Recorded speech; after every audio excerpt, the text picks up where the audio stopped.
صل على محمد وعلى آل محمد وبارك وسلم.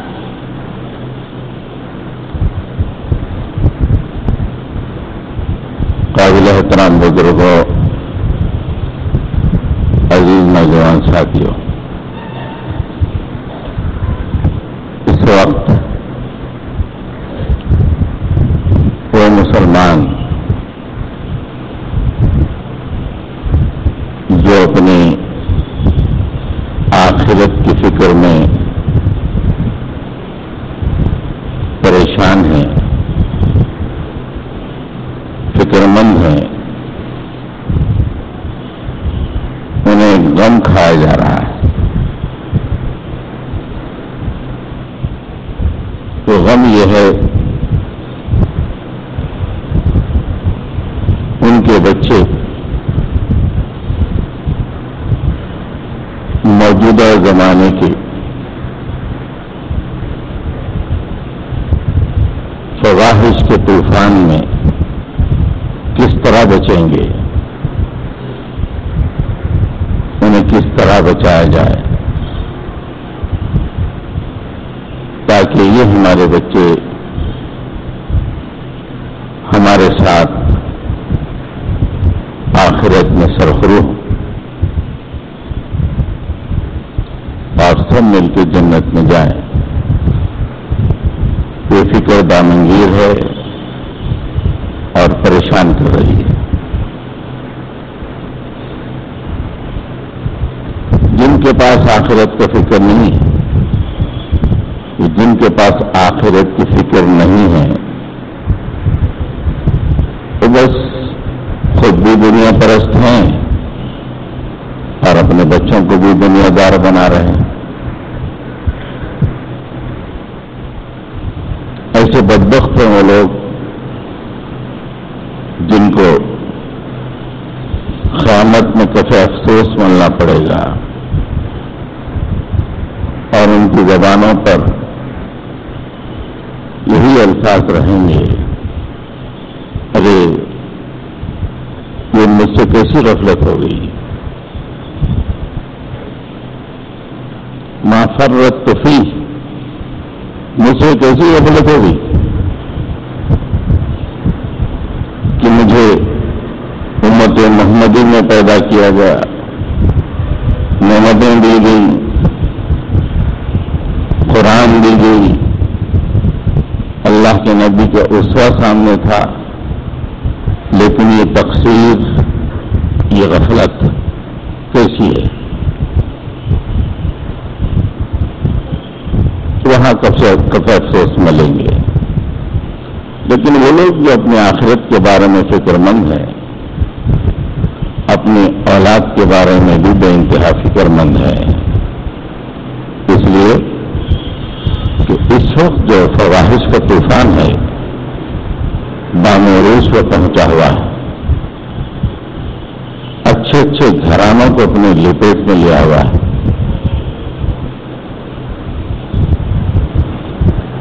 صبح شام والدین کی یہی فکر دامنگیر ہے، بچہ بچی اسکول جا رہی ہے، کالج جا رہی ہے، اس طوفان سے کس طرح بچایا جائے.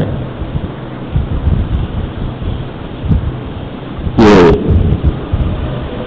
بہت بڑا ٹاسک ہے ان کے لیے جو حقیقت پسند ہیں.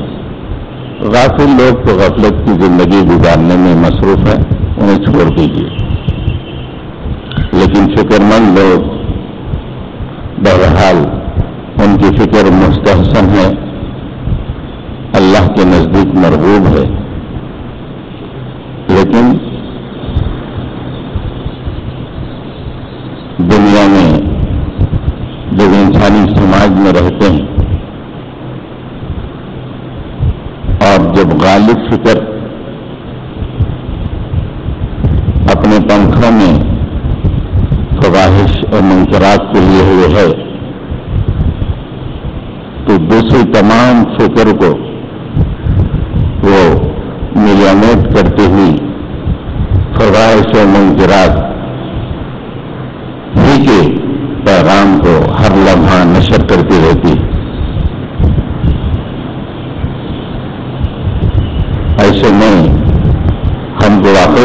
مند ہونا چاہیے کہ کیا کرنا چاہیے. حضرت گرامی، اس وقت ہم کو 3 پہلوؤں پہ کام کرنے کی ضرورت ہے. ایک پہلو انفرادی طور پر، ایک گھر کے اندر. یہ خود ایک ایسا بڑا ٹاپک ہے کہ انشاءاللہ اس کو ہم اگلے جمعہ رکھیں گے کہ بچوں کی تربیت، بچوں کو اس طوفان سے کس طرح بچانا. اب اس کے بعد 2 پہلو، اجتماعی پہلو بغیر سلطان کے، اور ایک تیسرا اہم ترین پہلو اجتماعی پہلو سلطان کے ساتھ. سلطان کا مطلب قوت، طاقت، قانون. جب ایک ایسا قانون ہو جو خود بخود فواحش و منکرات کو روک رہا ہو، تو پھر اس معاشرے میں زیادہ فکر مند ہونے کی ضرورت نہیں رہتی. فواحش و منکرات کے تئیں قانون کی سرد مہری ہو، اور قانون بھی ایسا بنا ہو جس کی بنیاد میں ایک انسان کو مکمل آزادی دی جائے، اسے جو چاہے کر سکے. ایسے قانون کی بنیاد پہ جو معاشرہ چلتا ہے، اس وقت فواحش و منکرات بڑی تیزی سے پھیلتے ہیں. اس وقت ساری دنیا میں یہی قانون چل رہا ہے کہ انسان کو پوری طرح اختیار دیا جائے کہ جو چاہے کرے.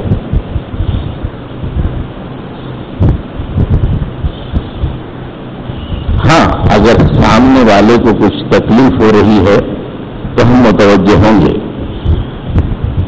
لیکن جب تک تکلیف نہیں ہے اور کلچر اور آرٹ کی ترقی ہو رہی ہے تو آپ جو چاہے کر سکتے ہیں. آج کا سلطان، آج کا قانون، آج کا سیاسی غلبہ اسی فکر کہاں ملے. اس لیے فواحش کا طوفان چلتا جا رہا ہے.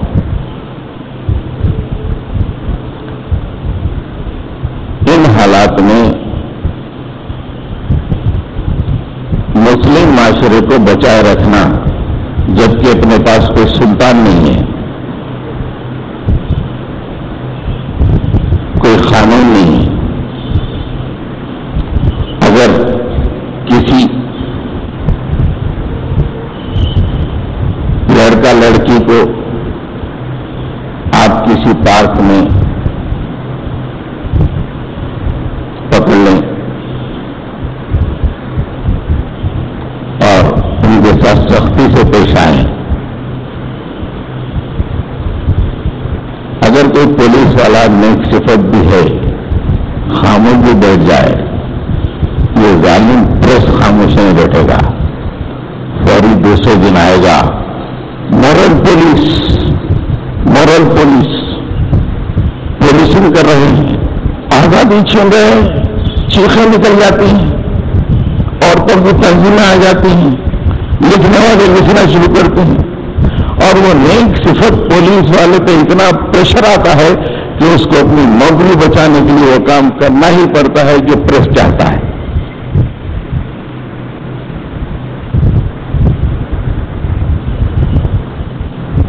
ایسے الفاظ کو ایجاد کیا ہے آج کا فواحش و منکرات سے پر پریس کہ کسی اچھائی کسی برائی کو روکنے کے لیے کوئی آگے بڑھ کے ہاتھ کا استعمال کرتا ہے، سختی کا استعمال کرتا ہے، تو فوری مورل پولیس انہیں کیا اختیار دیا گیا ہے پولیسنگ کا، اخبارات میں آیا تھا۔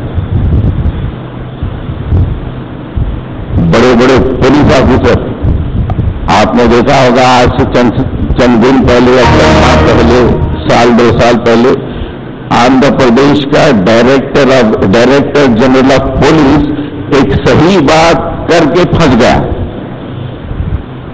اتنی تنقید ہوئی اخبار میں۔ اس نے بس اتنا کہا لڑکیوں کو اپنا ایسا ڈریس پہننا چاہیے جس سے لڑکوں کی توجہ اس طرف نہیں ہونی چاہیے، پرووکیٹو لباس نہیں پہننا چاہیے، بڑی بات نہیں۔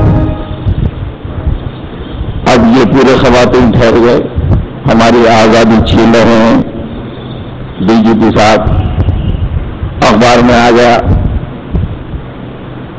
مجبوراً ڈی جی پی جیسا اعلیٰ ترین آفیسر، اسے کہنا پڑا کہ نہیں میرا مقصد یہ نہیں تھا کہنے کا۔ یہ ہو رہا ہے آج۔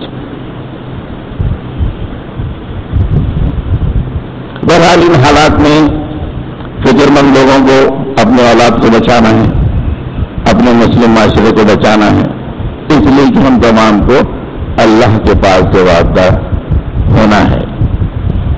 تو پہلا جو معاملہ ہے انفرادی طور پہ کہ گھر میں اولاد کی کس طرح تربیت ہو تاکہ وہ آگے چل کے فواحش و منکرات سے بچیں، یہ شارٹ ٹائم میں وہ ٹاپک نہ لیتے ہوئے کسی اور جمعہ میں رکھیں۔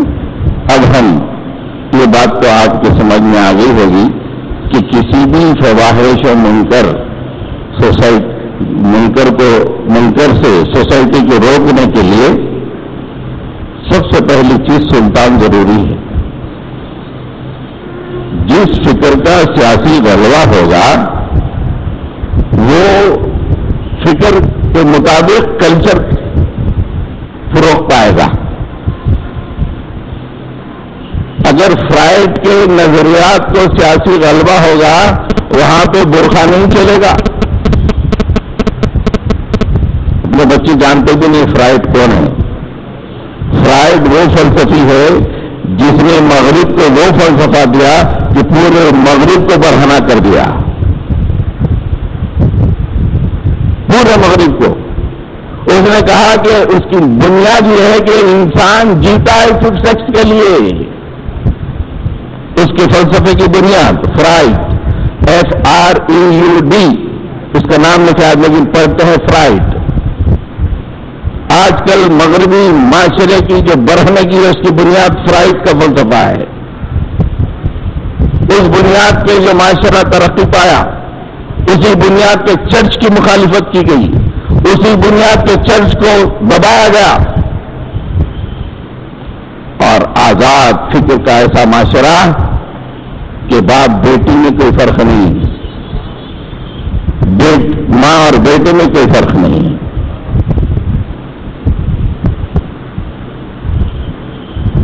اس بنیاد پہ سیاسی غلبہ جب آئے گا وہاں پہ اگر کوئی خاتون برقع پہن کے نکلتی ہے تو وہ مجرم قرار پاتی ہے، اسے جیل بھیج دیا جاتا ہے۔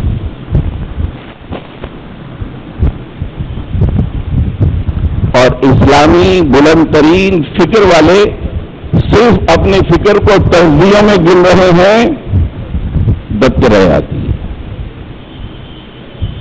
تجزیوں کے دانے گننا اسلامی فکر کا حاصل ہو گیا ہے، اور گزشتہ کئی سالوں سے یہی فکر عام ہوتی جا رہی ہے، اور ساری دنیا میں شیطان فرائڈ کے فلسفے کے ذریعے سے سیاسی غلبہ حاصل کر چکا ہے، اور رسول اللہ کی دی ہوئی عظیم الشان فکر تجزیوں کو گن رہی ہے، سجدوں میں لوگوں کو گرا رہی ہے، جبکہ معاشرے میں فواحش و منکرات عام ہو رہے ہیں۔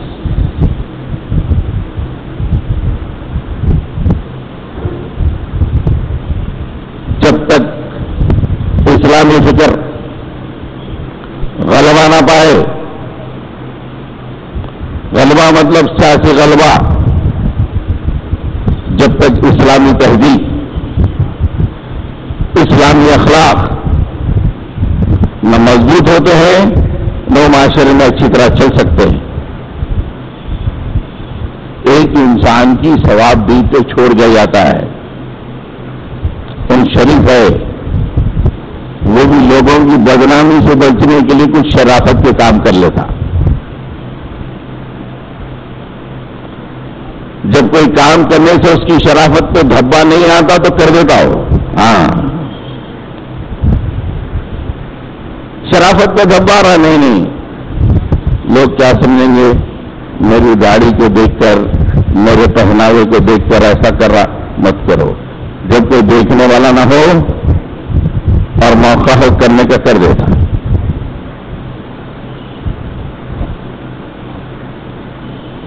حضرت گرامی ایک چھوٹی سی مثال دوں گا.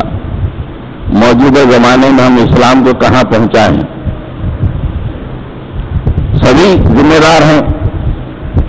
مدارس و مکاتب و قلمکار و واعظین و مقررین ایوری ون. اس لیے کہ جب تک شیطان بندناتا ہوا پھرتا رہے مدارس سے اللہ پوچھے گا, مکاتب سے اللہ پوچھے گا, جماعتوں سے پوچھے گا, انفرادی افراد سے پوچھے گا. بولے میرا دشمن اور تمہارا دشمن بناتا ہوا گھومتا رہا, تم نے کیا کیا؟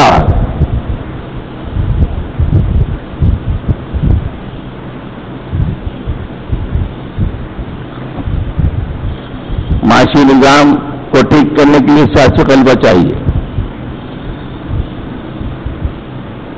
یہ جماعت اسلامی والے ایک بلا سودی اسلامک بینک قائم کرنا چاہے. دیکھیے جب قانون اپنا نہیں دوسرا ہوتا ہے اس کے وہ قانون اسلام کی کسی چیز کو برداشت نہیں کرتا. اچھی بات ہے نا بھائی, مجھے 2 لاکھ روپے کی ضرورت ہے اور مجھے جماعت اسلامی کا اسلامک بینک 2 لاکھ روپئے بغیر سود کے دے دے. It's a very good. اور کوئی سود نہیں, اچھی بات ہے. اور ہندوستان میں کوئی بھی سوسائٹی بغیر رجسٹریشن کے نہیں چل سکتی. اس کو گورنمنٹ رجسٹریشن ہونا پڑتا. وہ نہیں ہے تو انلیگل ہے. وہ اس کے لیے جب رجسٹریشن کے لیے ڈالے, بغیر سود کے کیسے چلاتے آپ سوسائٹی؟ نہیں کرتے. RBI کا پرمیشن نہیں ہے. پڑھو نمازیں. ایک معمولی چند مسلمانوں کو قرض دینے کا ایک سوسائٹی آپ نہیں چلا سکتے ہیں. نمازیں چل رہی ہیں, برداشت, ویری گڈ. مسجد سے نکل کے بینک کی طرف مت دیکھو, بول رہا کون شیطان. ہمارے مصحف ہمارے کو بہت خوب نہیں دیکھتے. ذرا تھوڑی ترجیح ہم بڑھا لیتے, نہیں دیکھتے. اب وہ ہمارے انتہائی مجبور مسلمان کہاں جانا؟ مہاجن کے پاس جانا. صبح میں 100 روپے لے کے 80 لے کے شام میں 100 روپے واپس کرتا ہوں. مائکرو فائنانس کا کوئی انسٹیٹیوشن آپ چلا ہی نہیں سکتے اسلامی بنیاد پر. بہت خوش ہے ادا لے کر, بہت خوش ہے نمازیں پڑھ کے. ہمارے مسائل, ہمارے بچوں کی تفریح کیسے ہوگی؟ اور ایک مثال لیجیے آپ. بچی کی بچے سے شادی کی, اسلامی طریقے سے شاندار ہو گئی. شادی بھی شاندار ہو گئی, سب بھی شاندار ہو گیا. تھوڑے دن کے بعد لڑکے میں تنازع ہو گیا,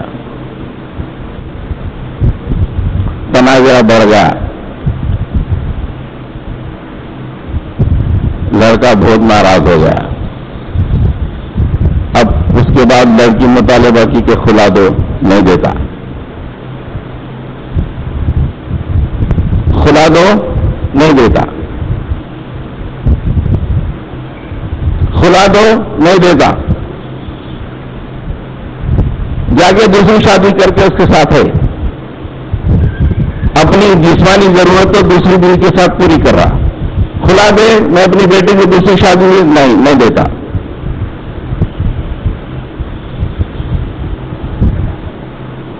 ہندوستانی عدالت میں اگر یہ کیس ڈال دیا جائے تو کم سے کم 8 سال لگیں گے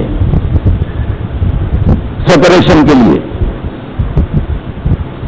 کتنی ہی بچیاں ہیں جو خون کے آنسو رو رہے ہیں، ہمارے وہی بھائی ہیں اور جو ہر تھوڑے دن پہ چھاپ کے دیتے رہتے، مسلمانوں کو خلا کا حق ملنا چاہیے بچوں کو، اس لیے کہ ان کی بچی 6 سال سے زیادہ سے گھر میں بیٹھی ہے، اس کے شوہر خلا نہیں دے رہا، خود دوسری شادی کر کے مزے کر لے رہا۔ نمازیں چل رہی ہیں، ذکر کم ہوا ہے، ہندوستان سے حاجیوں کی تعداد کم ہوئی ہے، لیکن ہماری بچی سالوں تک لٹکتی رہے گی، اسے خلا نہیں ملے گا، طلاق نہیں ملے گا، اس لیے کہ عدالتوں میں وہ قانون نہیں ہے جس قانون کے مطابق آپ نے شادی نکاح کیا ہے۔ یہ سلطان آ کے رک گیا صرف جمع نمازوں تک۔ سوچئے، آپ ایک ایک پہلو پر سوچئے، آپ کا دل چیخ اٹھے گا کہ واقعی ہمارے پاس سلطان نہیں ہے، اس لیے ہم مجبور ہیں، اور مجبوری پہ ہاں ٹھیک ہے نہیں۔ اللہ تعالیٰ بولے گا کہ کوشش تو کرنا تھا۔ ایک بڑے بڑے انقلابات جو دنیا میں دیکھے، اٹ بگین فرام ہوم، چھوٹے سی جگہ سے شروع ہوا ہے، بہت بڑا انقلاب تاریخ کا، لیکن شروع ہوا ایک آدمی کی حرکت و عمل سے۔ کیوں شروع نہیں کرا؟ پوری تاریخ اٹھا کے دیکھ لو، بڑے بڑے انقلابات ایک سب سے شروع ہوئے، اور آپ سوچنے سے پہلے ہی ہار قبول کر لیے کیا ہوتا بول کر، کیا جواب دیں گے ہم اللہ کے پاس؟ بات بس اتنی ہے کہ ہم آسان پسندی، تو ہمارا اسلام، ہمارے مدارس، ہمارے مکاتب، ہماری جماعتیں کیا کر رہی؟ ایک مثال دے کے میں آگے بڑھتا ہوں۔ آپ نے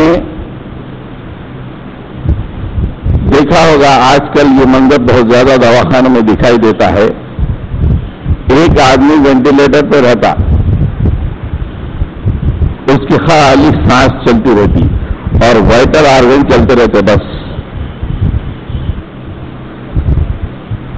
بلڈ میں یوریا زیادہ ہو گیا، فوری ڈائلسس کر دیا، دل کی رفتار تیز ہو گئی، کمزور ہو گئی، فوری کسی ذریعے سے اس کی رفتار کو بڑھا دیا، سانس چل رہی، بہت دن سونے سے پیٹ پہ بیٹھ سور ہو جائیں گے، اس لیے اٹھا کے بٹھاؤ، کروٹیں دلاؤ، لیکن وہ چل سکتا نہ کچھ، لوگ دیکھے زندہ ہے، زندہ ہے، زندہ ہے، سانس چل رہی دیکھو، سانس چل رہی دیکھو،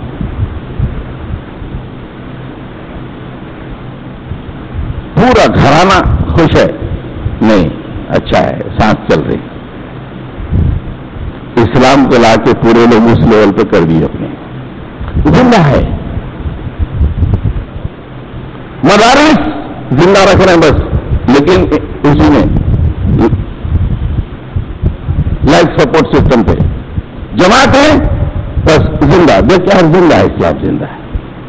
ارے اس کے اندر ایک نئی روح پھونکنا، وہ اٹھ کے چلنا پھرنا، کمائی کرنا، بچے جننا پالنا نہیں، اس کو وینٹیلیٹر میں رکھ دو، دیکھتے رہو سانس چل رہی نہیں چل رہی، کیونکہ تو سانس تو بہت ضروری ہے، نمازیں تو بہت ضروری ہے، روزے تو بہت ضروری ہے، قرآن کی تلاوت تو پوری ضروری ہے، جیسے ایک وینٹیلیٹر میں جو بیمار کا ہر وائٹل آرگن کو ڈاکٹر چالو رکھتے ہیں لیکن کوئی فائدہ نہیں، ویسے ہی ہمارے مدارس، ہمارے علماء، ہمارے جماعتیں اسلام کے جسد کو بس وینٹیلیٹر میں سانس چلنے کے لیے اس کے پورے وائٹل آرگنز کو زندہ رکھنے کی کوشش میں لگے ہوئے. ایک نئی روح کو، ایک ویژن کو اٹھا کے کھڑا کرو، میدان عمل میں لے کے آؤ. نہیں نہیں نہیں نہیں نہیں، یہ دنیا داری نکو، یہ دنیا داری ہے.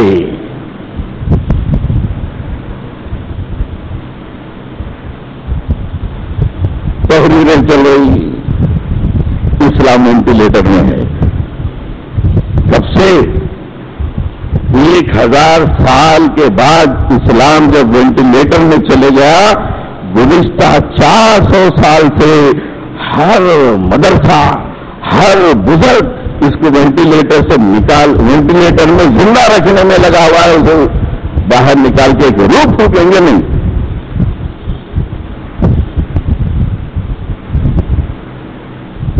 20ویں صدی میں دونوں پیدا ہوئے بڑے ڈاکٹر، ایک ہندوستان میں ایک مصر میں. ہندوستان میں مولانا ابوالعلا مودودی اور مصر میں حسن البنا. یہ 2 ڈاکٹر ایسے تھے، ارے کب تک وینٹیلیٹر میں نکالو، چلاؤ اس کو، اسلامی پیغام کو عام کرو. سیاسی غلبہ اس سے ہونا چاہیے، تمام تہذیبیں اس کے سامنے جھک جانا چاہیے. ارے دنیا دارا ہے بھائی، ہٹا ہٹا ہٹا. وہ یہودی، وہ کافر، وہ ڈاکٹر صرف اسی لیول پہ رکھنا چاہ رہے ہیں اس آدمی کو وینٹیلیٹر پہ، دور جاؤ اس کو باہر کرو باہر کرو. یہ دنیا دارا ہے، وہ یہودی، وہ نصرانی، وہ فلاں. یہ ہماری تاریخ ہے گزشتہ 100 سال کی.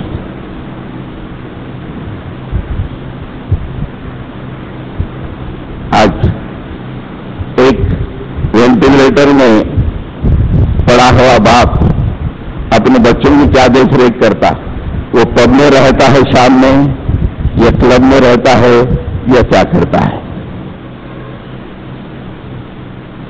دیکھیے ہم کسی کو تنقید نہیں کر رہے ہیں، دل کی طرف کو آپ کے سامنے رکھ رہے ہیں اور اس مثال کے ذریعے سے یہ ہو رہا یا نہیں ہو رہا.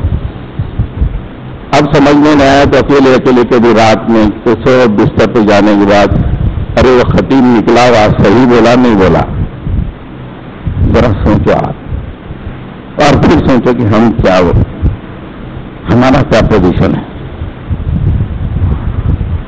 ہم کیا کر رہے ہیں. ہم خوش ہیں. وہ بیٹا جو اپنے باپ کو ہمیشہ وینٹیلیٹر میں رکھنا چاہتا ہے، اس سے نکلنے نہیں دینا چاہتا، اسے صحیح بیٹا بولیں گے.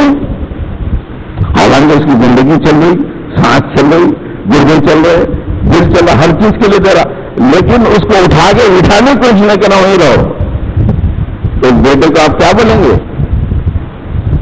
جبکہ طریقے موجود ہے نکال کے اسے وینٹیلیٹر سے زندگی کے اندر لے کے آنا اور گہما گہمی میں زندگی کی اسے لے کے آنا اور اسے زندگی کا پارٹ اینڈ پارسل بنانا، پورے طریقے موجود ہے. نہیں نہیں نہیں، گردے چل رہے، دل چل رہا، سانس چل رہی، ڈاکٹر سو کے نہیں رہنے دو. ہمارا رویہ وہ ہے.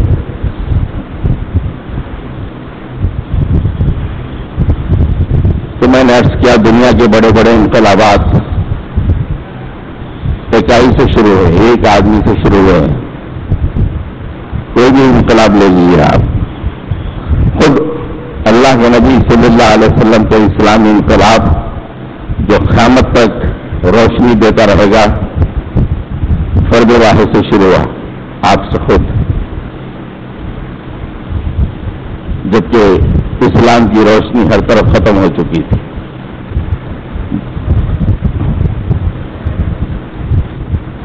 سوچیے،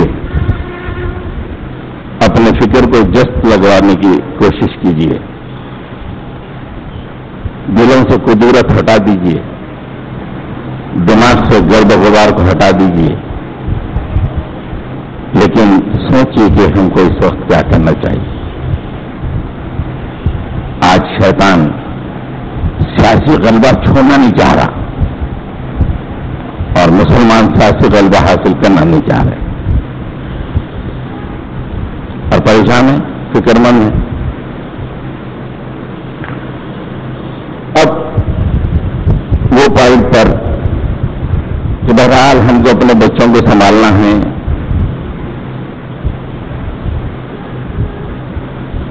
فواحش سے روکنا ہے، اسلام کے سائے میں رکھنا ہے۔ اس کے لیے ایک طریقہ یہ ہے کہ ہمارے محلوں کو سینیٹائز کرنا، ہمارے علاقوں کو سینیٹائز کرنا۔ سینیٹائز کرنے کا مطلب یہ ہے کہ جہاں برائی دکھی روک دینا، نہیں ہمارے علاقوں میں برائی کی اجازت نہیں ہے، روک دینا ہاتھ پکڑ کے۔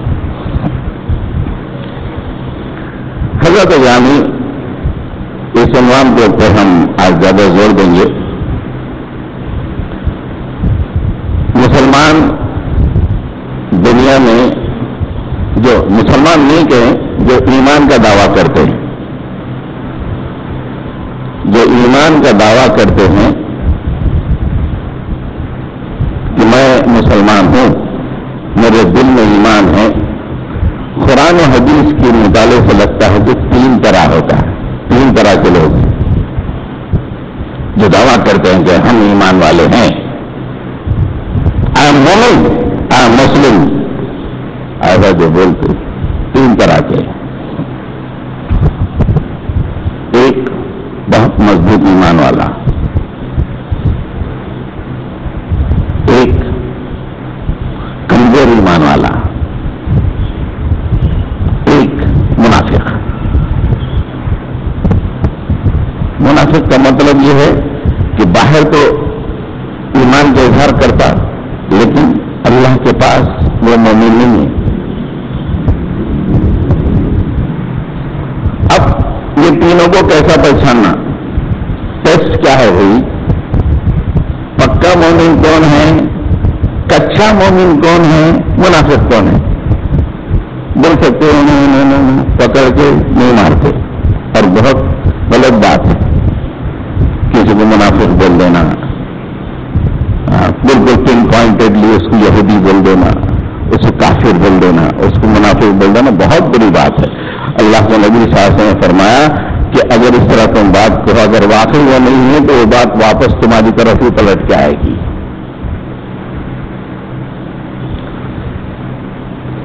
لیکن اللہ تعالیٰ نے یہ واضح کر دیا، اللہ کے نبی نے واضح کر دیا کہ مومن کہنے والے تین طرح کے لوگ ہیں، ایک مضبوط ایمان والے، ایک کمزور ایمان والے، ایک منافق۔ یہ تینوں مسجدوں میں پہچانے نہیں جاتے، رمضان میں پہچانے نہیں جاتے، حج میں پہچانے نہیں جاتے، بلکہ یہ پہچانے جاتے ہیں، آپ اس کا ٹیسٹ دیکھیے کیسا پہچانے جاتے ہیں۔ سورہ توبہ میں فرمایا گیا والمؤمنون والمؤمنات بعضهم أولياء بعض يأمرون بالمعروف وينهون عن المنكر ويقيمون الصلاة ويؤتون الزكاة ويطيعون الله ورسوله أولئك سيرحمهم الله۔ مضبوط ایمان والے، والمؤمنون والمؤمنات، مومن مرد اور مومن عورتیں، بعضهم اولیاء بعض، ایک دوسرے کی ہمرنگ ہیں۔ ہمرنگ کا مطلب ایک دوسرے کے سپورٹرز ہیں۔ کیا کرتے ہیں صاحب؟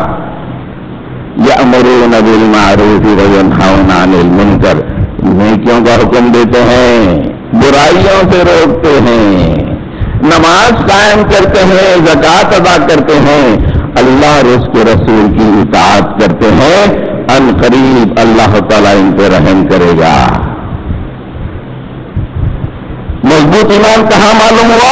مسجدوں میں نہیں. آپ کے محلے میں برائیوں کے حساب سے محلے والے مضبوط ایمان رکھتے ہیں یا کمزور ایمان رکھتے ہیں وہ ڈیسائیڈ ہوتا ہے.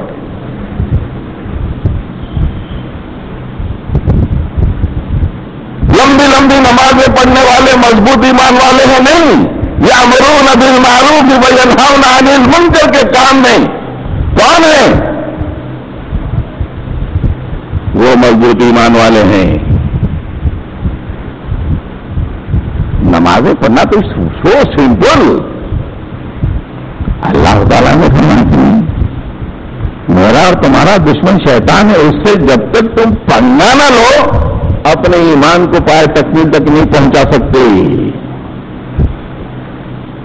اور واضح آیت ہے یأمرون بالمعروف وینہون عن المنکر. اس کے بعد نماز کا تذکرہ آیا ہے، زکات کا تذکرہ آیا ہے، اللہ اور رسول کی اطاعت کا تذکرہ آیا ہے. یہ ہو گیا مضبوط ایمان والے. دس از دا ٹیسٹ. محلے میں اگر کوئی برائی نہیں ہے مسلمانوں کے ارے بڑے پکے مسلمان آئے بھائی. مسجد بھری بھی ہو تو نہیں ہوتے پکے مسلمان. مسجد بھری بھی رہنے کے باوجود محلے میں دیکھا جائے گا چھتریاں کتنے ہیں، وائی فائی کا کیا انتظام ہے، وہ سیڈیوں کی دکانیں ہے کیا، رات میں جاگ جاگ کے کھیلنے کے ویڈیو گیم ہے کیا. اگر وہ محلے میں ہے کسی کا ایمان پکا نہیں ہے. اس لیے کہ محلے والے کوشش ہی نہیں کر رہے.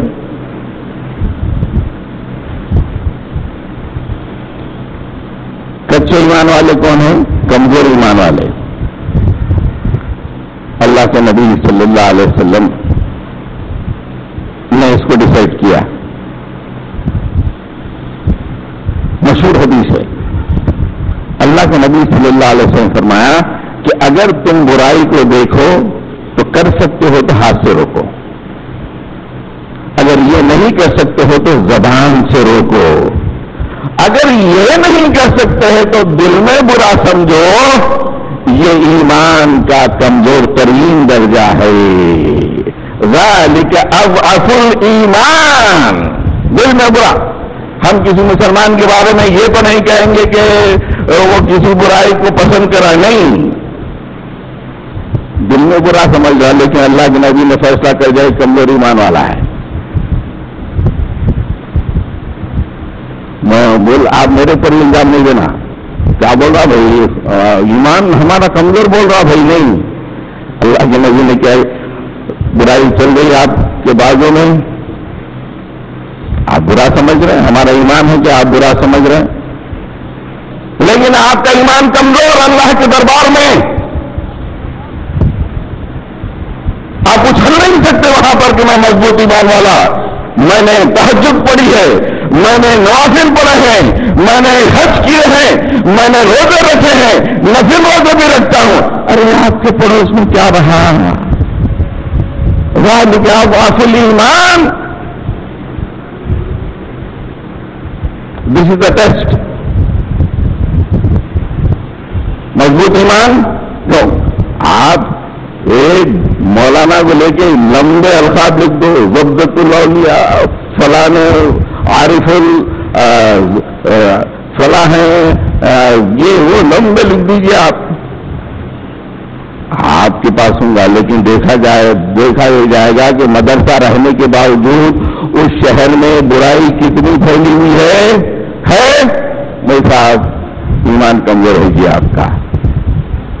قرآن یاد ہوں گا، حدیث یاد ہوں گی، درس دے رہے ہوں گے بچوں کو، لیکن آپ جس شہر میں ہے برائی کی حکمرانی ہے، میرے صاحب ایمان کمزور. ہم یہ نہیں کہیں گے کہ آپ کو برا نہیں لگ رہا، ضرور لگ رہا، لیکن آپ کے نبی نے کہا کہ آپ کا ایمان کمزور ہے، اس لیے کہ آپ اسے ہٹانے کی کوشش نہیں کر رہے ہیں. بتاؤ کوشش کیا ہوئی؟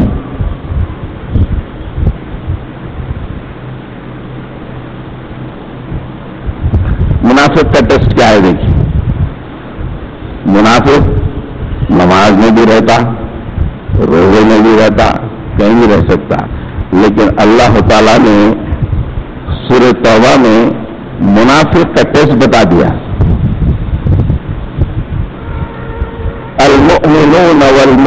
المنافقون والمنافقات بعضهم من بعض يأمرون بالمنكر وينهون عن المعروف ويقبضون أيديهم نسوا الله فنسيهم إلا المنافقين هم الفاسقون. برائیوں سے آپ کے ریاکشن کی بنیاد پہ اللہ تعالیٰ طے کر دیے مضبوط ایمان، کمزور ایمان، منافق. منافق کے بارے میں اللہ تعالیٰ فرماتے ہیں منافق مرد اور منافق عورتیں ایک دوسرے کے ہم رنگ ہیں. یامرون